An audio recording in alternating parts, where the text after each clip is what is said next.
Halo semuanya, selamat datang di paparan kita kali ini. Hari ini kita bakal membedah sebuah tempat yang benar-benar bikin merinding sekaligus takjub, Gunung Ijen di Jawa Timur.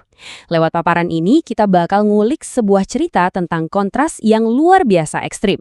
Ini adalah tempat di mana kecantikan magis berbaur langsung dengan gas beracun dan di mana daya tahan manusia benar-benar diuji sampai ke batas maksimalnya.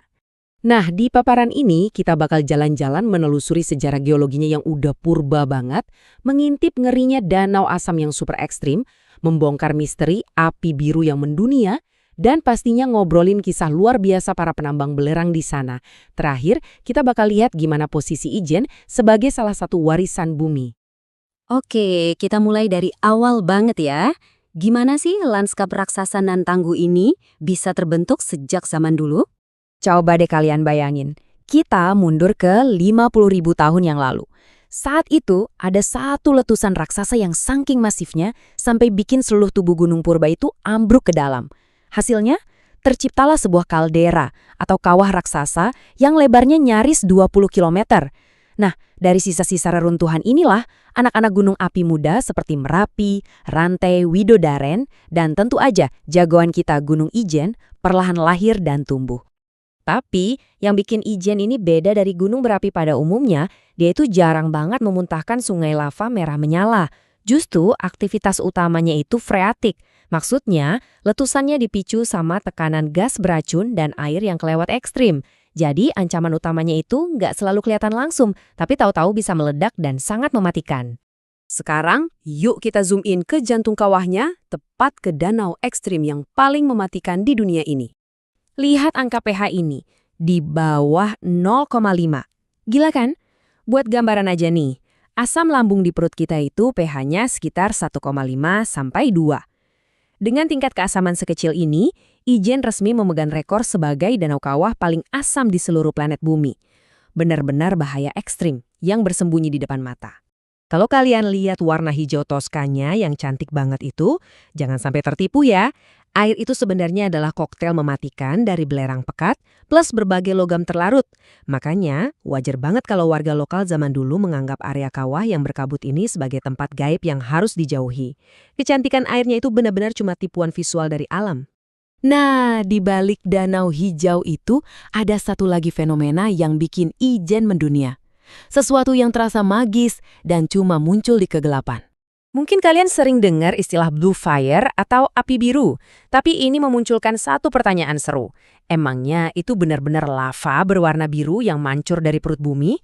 Percaya atau enggak, ini kesalahpahaman yang sering banget terjadi. Biar saya luruskan, itu sama sekali bukan lava. Sebenarnya, yang kita lihat itu adalah gas belerang bertekanan super tinggi yang menyembur dari retakan batu. Saking panasnya, gas ini langsung terbakar begitu bersentuhan dengan udara. Dan karena sifat kimianya, nyalanya berwarna biru cerah yang cuma bisa ditangkap oleh mata kita pas langit lagi gelap total.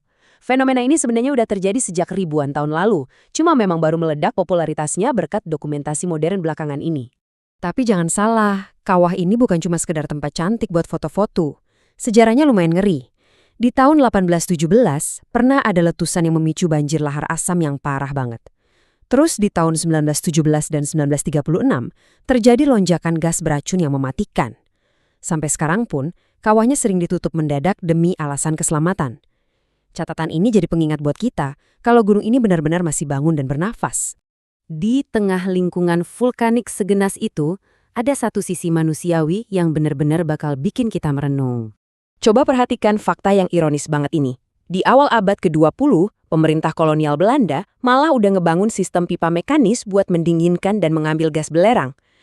Tapi sekarang, seabad kemudian, Ijen malah jadi salah satu dari sedikit tempat tersisa di bumi di mana belerang ditambang murni pakai tenaga manusia.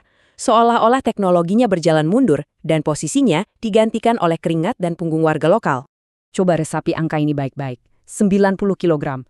Bapak-bapak penambang ini harus memikul bongkahan padat belerang seberat 60-90 kilo di atas pundak telanjang mereka.